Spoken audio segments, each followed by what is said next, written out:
સરકારોને હું વિનંતી કરું છું, આ સરકારો આપણને બધાને લાઈન ઉપર રાખવા માંગે છે।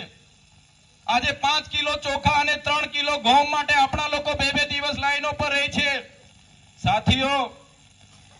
સાથીઓ પશુ પણ, ઢોર પણ, કૂતરા હોય, ઢોર હોય, હાથી હોય કે ઊંટ હોય, એમને પણ પ્રકૃતિ ક્યાં ને ક્યાં એનું પેટ ભરી દે છે ને એ પણ ભૂખા મરતા નથી। ત્યારે આપણે પણ ભૂખા મરવાના નથી। આપણે પણ આ 5 કિલો ઘઉં ને 3 કિલો ચોખા માટે લાઈન ઉપર રહેવું પડે એવી મજબૂરી આ લોકોએ પેદા કરી છે। પણ આવનારા દિવસોમાં આપણે કઈ ભૂખા મરવાના નથી, પણ આપણો ધ્યેય આ જળ, જંગલ, જમીન પરના આપણા અધિકારો બચાવવા માટે આપણે બધાએ બહાર આવવું પડશે, નહીં કે આપણે સરકારોને મજબૂર થઈને લાઈનો પર ઉભા રહેવાનું। આજે આધાર કાર્ડ અપડેટ માટે આપણા લોકો બધા લાઈનો પર છે, રેશન કાર્ડ કેવાયસી માટે આપણા લોકો લાઈનો પર છે, આજે ખેડૂત રજીસ્ટ્રેશન માટે આપણા લોકો લાઈન પર છે।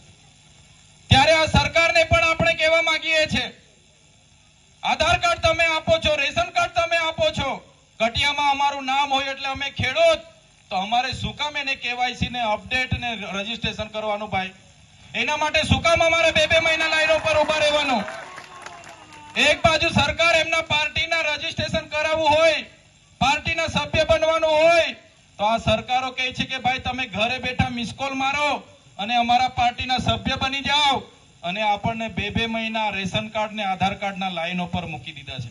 ત્યારે સરકારને કહીએ છે, જો તમારે રેશન કાર્ડની કેવાયસી જોઈતી હોય, જો તમારે આધાર કાર્ડ અપડેટ જોઈતું હોય, જો તમારે ખેડૂત રજીસ્ટ્રેશન જોઈતું હોય, તો એ સિસ્ટમ આમાં લાવો કે અમે ઘરેથી મિસ કોલ મારી અને આધાર કાર્ડ અપડેટ થઈ જાય। કેમ નથી કરવા માંગતા? કેમ કે સરકાર જાણે છે આ આદિવાસી લોકોને નવરા પાડીશું, એ જો નવરા રહેશે, આપણી પાસે હક અધિકારો માંગશે, આપણી પાસે રોજગાર માંગશે, મોંઘવારી માટે આંદોલનો કરશે, ત્યારે આ લોકોને લાઈનો પર રાખો। એટલા માટે આજે આપણને લાઈનો પર રાખવામાં આવે છે। આપણે કીધું ઘણા વક્તાઓએ કે આપણે દેશના મૂળ માલિક છે, પણ આજની હકીકત તમને કેમ છું?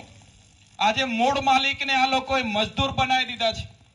આજે મૂળ માલિક તરીકે આદિવાસી હોવા છતાં એને પોતે ભારતના નાગરિક તરીકે કેટલા પુરાવા આપવા પડે છે?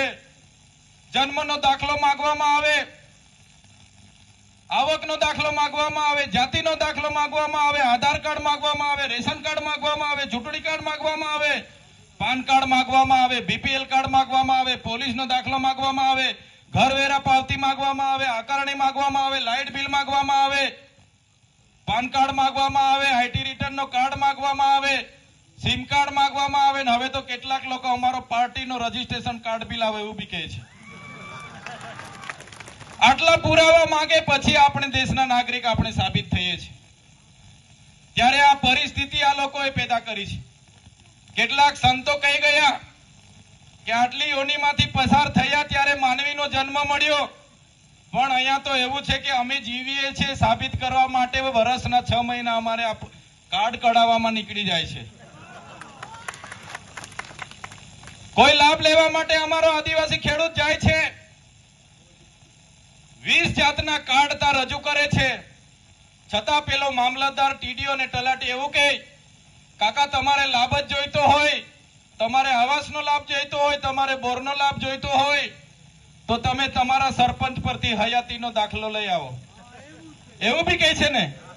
કાકો જાતે જાય છે ચાલતો જ, એની રૂબરૂમાં કાકો અદબ પડીને ઉભો રહે છે, છતાં કાકાને કહે છે કે ભાઈ તમે જીવતા છો ને એનો હયાતીનો દાખલો લખી લાવો।